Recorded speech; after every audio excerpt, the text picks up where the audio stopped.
noko nayebisaka bino que na Congo celui de sali recensement, tout le monde vient de quelque part. Shabani Nonda d'un père burundais, botama na Burundi, bale ne pas libosa betango na Burundi. Oh Aziz portugais. Problème est atteint, mais au moins Aziz a des pères et des mères. Et puis nationalité ça n'aura à papier. Oh ya Kenda a changé. Mais bokeba. Boyebi mingi kota este wana bazo tungisa biso na ba voisin na biso na misato. Burundi talaka Burundi. Le roi bino bolengaki to sola boye to sola pe boye. Shabani Nonda burundais spiritus toujours. Nayebisaki bino eza na candidat moko aopesa ba soi-disant influenceur mbongo na ba page ya sport bazwa mbongo po ba discréditer candidature ya Shabani Nonda oyo ezaka ebandeli.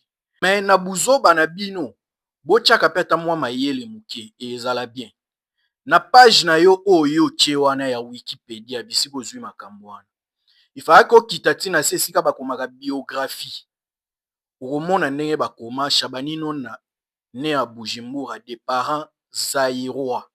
Lokola bino pe bolingi to solola Aziz Makukula boye to solola e boye. Shabani Nonda tangu RDC tozo souffrir na équipe nationale. Shabani Nonda zalaki wana na pasi na bisengo na biso. O abino Aziz Makukula akendaki na Portugal esika o miel ezalaki miliki ezalaki mbongo ezalaki nyonso o ezalaki. Mais et empêcha nango pe yete asa la carrière à mabe. Et asa ne pe carrière à malonga te Shabani aleki na carrière. Tolanda deuxième vidéo, vous comprenez que jeune ou asala vidéo à liboso aneka bololé. 1977, Bujumbura. C'est au Burundi, pays d'Afrique de l'Est, que le jeune Shabani Nonda voit le jour.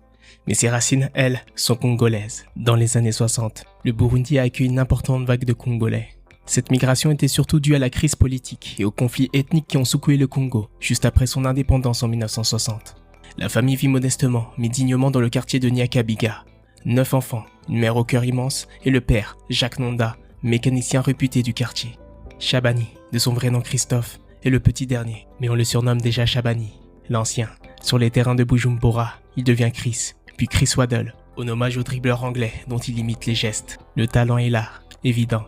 À 15 ans, alors que d'autres découvrent à peine la cour des grands, Shabani est déjà titulaire en 2e division burundaise, à l'Athlétique olympique de Bujumbura. Mais l'histoire, cruelle, va... Abiso Shabani Nonda, tozalaka na ye na pasi na bisengo ya Léopard, période wana ezalaka Simba.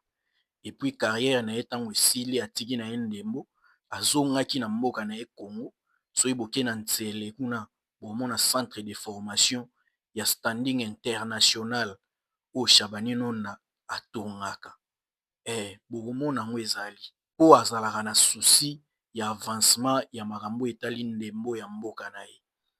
Po ya bino candidat azwaki mbongo na Portugal. Asali nango nini na Congo. Atongi centre de formation nini na Congo. Po aya osala ngo kaka tango akoma na présidence ya FECOFA. Osala ngo te. Po azala pe na ba idée nango te. Shabani Nonda azala déjà na ba idée ya kotonga ba infrastructure.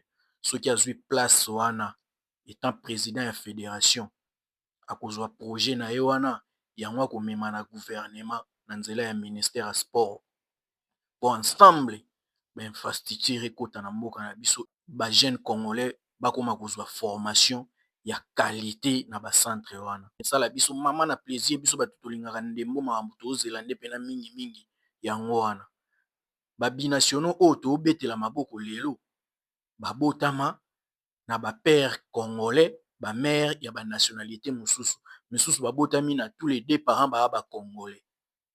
Donc eza bongo ata osali ndenge nini Shabani Nonda na kati na ye na makila na ye aza na makila ya ba congolais.